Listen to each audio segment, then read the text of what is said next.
কানে ইয়ারফোনটা শক্ত করে চেপে নিন, কারণ আজ রাতে আমরা ফিরে যাব ঠিক ৪০ বছর পেছনে, ১৯৮৬ সালের এক কনকনে শীতের রাতে, যেখানে গ্রামের কাঁচা মেঠো পথে ছড়িয়েছিল এমন এক রহস্য যা আজও কারো জানা নেই।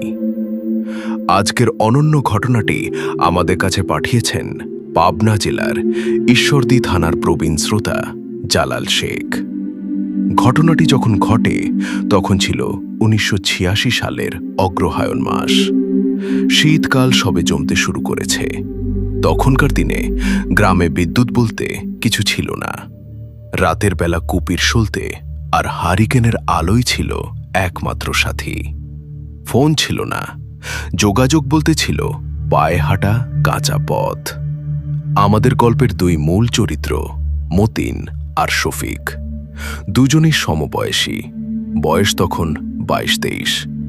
হরিপুর গ্রামের দুই প্রাণোচ্ছল বন্ধু। সেদিন গ্রামের উত্তরপাড়ার ঈদগাহ ময়দানে আয়োজিত হয়েছিল বিশাল বার্ষিক ওয়াজ মাহফিল। তৎকালীন নামকরা এক মাওলানা হুজুর এসেছিলেন সুদূর সিলেট থেকে। দূর দূরান্তের গ্রাম থেকে মানুষ এসে জমেছিল সেই মাহফিলে। মতিন আর শফিকও সন্ধ্যার পরপরই মাহফিলে গিয়ে বসেছিল। জিলিপি খাওয়া, আড্ডা আর হুজুরের বয়ান শুনতে শুনতে রাত তখন ১:৩০। মোনাজাত শেষ হতেই চারপাশের হাজারো মানুষ হারিকেন আর টর্চ জ্বালিয়ে নিজ নিজ গ্রামের পথে রওনা দিল। কিন্তু মতিন আর শফিকের বাড়ি ছিল অন্য গ্রাম, বিলপাড়াতে। হরিপুর থেকে বিলপাড়ার দূরত্ব প্রায় ৩.৫ মাইল। মাঝখানে পড়ে বিশাল এক পতিত বিল, যার নাম কাটাগাঙের বিল। রাস্তা বলতে বিলের কোল ঘেঁষে যাওয়া এক হাত চওড়া মেঠো আলপথ। শীতের রাতে সেই বিলে এমন ঘন কুয়াশা জমে যে হাত বাড়ালে নিজের হাতও দেখা যায় না। কিন্তু দুই বন্ধুর তরুণ বয়স, সঙ্গে একটা বড় সাইজের ৬ ব্যাটারি টর্চ লাইট আর একটা কুপির হারিকেন। মাহফিলের প্যান্ডেল ছাড়িয়ে কিছুটা দূর যেতেই পেছনের মানুষের কোলাহল আর মাইকের আওয়াজ আস্তে আস্তে মিলিয়ে গেল। চারপাশ একদম নিঝুম হয়ে গেল। ১৯৮৬ সালের শীতের রাতগুলোর নিস্তব্ধতা ছিল এক অন্যরকম ভৌতিক অভিজ্ঞতার মতো। বাঁশঝাড়ের পাতা থেকে টুকটুপ করে শিশির ঝরার শব্দ ছাড়া আর কিছুই শোনা যাচ্ছিল না। শফিক কাচের হারিকেনটা হাতে ঝুলিয়ে হাঁটছিল, আর মতিনের হাতে ছিল ভারী টর্চ লাইটটা। মতিন ছিল একটু রসিক টাইপের, কিন্তু শফিক ছিল কিছুটা ভীতু। বিলে ঢোকার মুখে বড় তেঁতুল গাছটা নিচে আসতেই শফিক বলল, বন্ধু, কুয়াশা তো বড্ড ঘন হয়ে আইতাছে। হারিকেনের আলো তো কুয়াশায় আটকাইয়া যাইতাছে, আর একটু জোরে হাঁট। মতিন হেসেই উড়িয়ে দিল, তুই খালি ডরাস শফিক। মাহফিলে হুজুর কি বয়ান দিল শুনলি না? যার ইমান শক্ত তারে কোন জিন ভূত কিছুই ছুঁইতে পারে না। লো, তাড়াতাড়ি ল। বিলের মেঠো পথে ঢোকার পর মিনিট ১৫ কেটে গেল। কিন্তু অদ্ভুত বিষয় হল, কুয়াশা স্বাভাবিকের চেয়ে অনেক বেশি ঘন ও জমাট হতে শুরু করল। সাধারণত টর্চের আলো কুয়াশা ভেদ করে অন্তত ১০ থেকে ১৫ ফুট দূরে যায়, কিন্তু এখানে আলো যেন শূন্যে মিলিয়ে যাচ্ছে।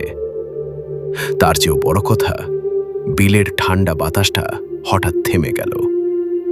পুরো আবহাওয়ায় যেন এক বিষাদময় ভারী গন্ধ চেপে বসল, যেন অনেক বছরের পুরনো কোনো ভেজা মাটি আর পচা পদ্ম পাতার গন্ধ। হাঁটতে হাঁটতে হঠাৎ শফিক থমকে দাঁড়ালো। মতিন, একটা জিনিস খেয়াল করছোস? মতিন পেছনে ফিরে তাকালো। কি হয়েছে?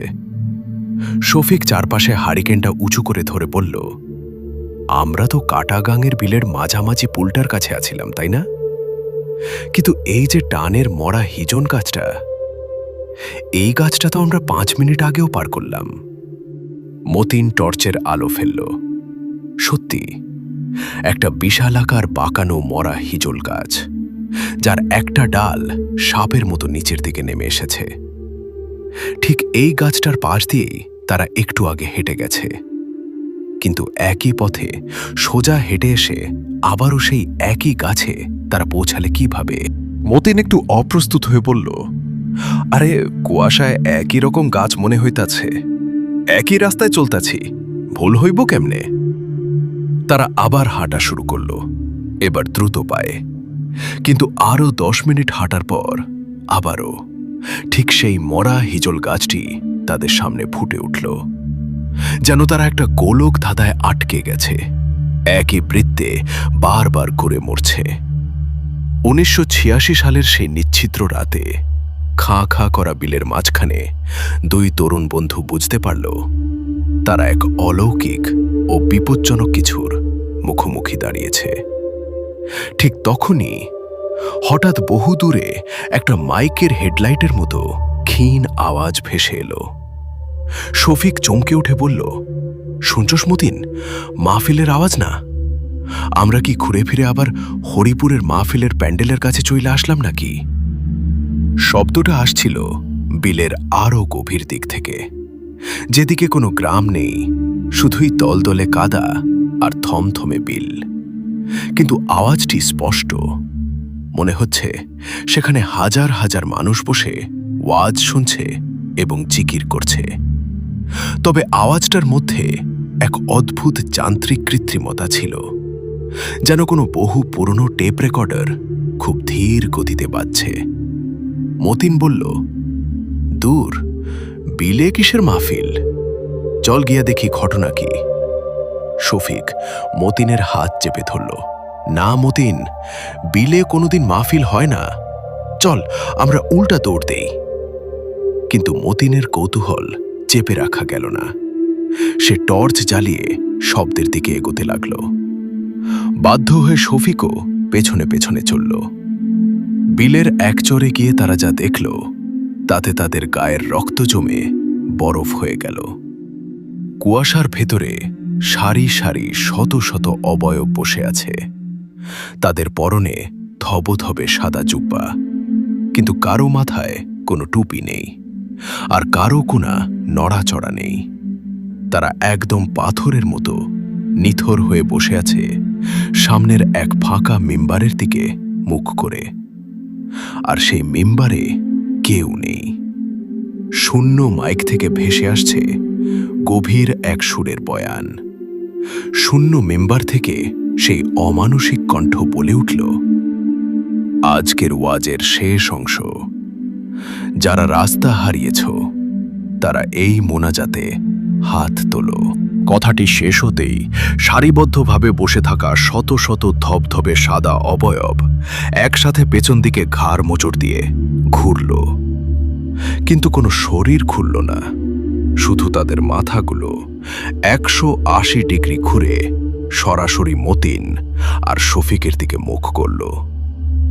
আর টর্চের আলোয় শফিক ও মতিন যা দেখল তা মানুষের মগজ সহ্য করার মতো নয়। সেই শত শত মানুষের কারো কোনো চোখ, নাক, মুখ নেই। ফাঁকা চামড়ায় ঢাকা মসৃণ গোলাকার মাথা, আর সেই চ্যাপ্টা মাংসপিণ্ডের ভেতর থেকে একসাথে হাজারো কণ্ঠে চিহি চিহি হাসির শব্দ বের হতে লাগল। শত শত চ্যাপ্টা মাথার অবয়ব মাটি না ছুঁয়ে ভাসতে ভাসতে তাদের দিকে এগোতে শুরু করল। তাদের শূন্য হাতগুলো প্রসারিত হয়ে মতিন আর শফিককে ধরার জন্য ছড়িয়ে পড়ছে। শফিকের হাত থেকে হারিকেনটা পড়ে গিয়ে নিভে গেল। মতিনের টর্চের আলো দপপপ করে নিভে যাওয়ার উপক্রম হল। মতিন আর এক মুহূর্ত না ভেবে চিৎকার দিয়ে উঠল, শফিক দৌড়া, পেছনে তাকাবি না, দৌড়া! তারা অন্ধের মতো কুয়াশার ভেতর দিয়ে দৌড়াতে শুরু করল। পেছনে হাজার হাজার ফিসফিসানি আওয়াজ, যেন তারা কানের ঠিক 1 ইঞ্চি পেছনেই নিঃশ্বাস ফেলছে। মোনাজাত শেষ করে যা। দৌড়াতে দৌড়াতে শফিক মাটিতে আছাড় খেয়ে পড়ল। তার পায়ের পাতায় যেন বরফের মতো ঠান্ডা কিছু একটা চেপে ধরেছে। শফিক মাটিতে পড়ে কেঁদে উঠে বলল, মতিন, আমারে ছাইড়া যাস না, ওরা আমারে টাইনা ধইরা আছে। মতিন পেছনে ফিরে দেখল বিলের কাদা থেকে দুটো লম্বায় 4 ফুট কালো কঙ্কালসার হাত বের হয়ে শফিকের পা চেপে ধরেছে, আর কুয়াশা চিরে সেই চ্যাপ্টা মাথার অবয়বগুলো একদম তাদের মাথার ওপর চলে এসেছে। মতিন আর কিছু না ভেবে তার পকেটে থাকা মাহফিলে তবারকের জিলিপির ঠোঙ্গা থেকে তবারক বের করে আয়াতুল কুরসি পড়তে পড়তে জোরে সেই হাতগুলোর উপর ছুঁড়ে মারল এবং শফিকের হাত ধরে প্রাণপণে টান দিল। এক অদ্ভুত ধোঁয়া আর বিকট চিৎকারে সেই কালো হাত দুটো আলগা হয়ে গেল। তারা আবার দৌড়াতে লাগল। কতক্ষণ দৌড়েছিল তাদের মনে নেই। দৌড়াতে দৌড়াতে একসময় কুয়াশা ভেদ করে তারা দেখতে পেল বহু দূরে একটা কুপির আলো জ্বলছে। বেলপাড়ার প্রথম বাড়িটা। গ্রামের গৃহস্থের বাড়ির দরজায় আছাড় খেয়ে পড়ে তারা বিকট শব্দে ধাক্কাতে লাগল। বাড়ির লোকজন বেরিয়ে এসে কাদা পানিতে মাখামাখি রক্তে ভেজা 2 তরুণকে উদ্ধার করে। মতিন আর শফিক দুজনই ভয়ে কাঁপছিল এবং কিছুক্ষণ পর জ্ঞান হারিয়ে ফেলে। পরদিন সকালে গ্রামের মুরব্বীরা যখন ঘটনাটি শুনলেন, তখন বেলপাড়ার প্রবীণ মাতব্বর এক রোমহর্ষক সত্য প্রকাশ করলেন। তিনি জানান, আজ থেকে বহু বছর আগে আনুমানিক 1942 সালের দিকে এই কাটাগাঙের বিলে মহামারী কলেরায় এক রাতের ভেতর এক পুরো কাফেলা মারা যায়, যারা পাশের গ্রামের মাহফিল থেকে ফিরছিল। মৃতদেহগুলো বিলে মাটি চাপা দেওয়া হয়েছিল। তারপর থেকেই প্রতি অগ্রহায়ণ মাসের কুয়াশাচ্ছন্ন রাতে তারা বিলে ছদ্মবেশী মায়াজাল বা মায়া মাহফিল বসায়। যে পথিক সেই অদেখা মোনাজাতে একবার হাত তোলে, সে আর কোনোদিন নিজের গ্রামে ফিরে যেতে পারে না। আজ মতিন ও শফিক দুজনই বৃদ্ধ, কিন্তু 1986 সালের সেই রাতের কথা মনে পড়লে আজও তারা শিউরে ওঠেন। মতিন ভাই আজও কোনো মাহফিল থেকে গভীর রাতে বাড়ি ফেরেন না। শ্রোতা বন্ধুরা, 1986 সালের সেই কাটাগাঙের বিল আজও আছে। আজও শীতের রাতে সেখানে ঘন কুয়াশা জমে। আজও নাকি মাঝরাতে কুয়াশার ভেতর থেকে আবছা মাইকের বয়ান আর শূন্য জিকিরের আওয়াজ ভেসে আসে। আপনি কি কখনো কোনো নির্জন মেঠো পথে হেঁটেছেন, যেখানে পেছনে কারো পায়ের শব্দ হলেও কেউ থাকে না? আপনার পেছনের অন্ধকারের দিকে একটু তাকান তো, সত্যি কি কেউ নেই? নাকি কুয়াশার ওপাশে কেউ হাত বাড়িয়ে মোনাজাতের জন্য অপেক্ষা করছে? আজকের মতো এখানেই শেষ করছি। শুভরাত্রি। শুনতে থাকুন দ্য ভূত স্টোরি বাংলা, এবং আমার কথায় কোনো ভুল হলে ক্ষমা সুন্দর দৃষ্টিতে দেখবেন। আর চ্যানেলে নতুন হলে সাবস্ক্রাইব করুন। ধন্যবাদ।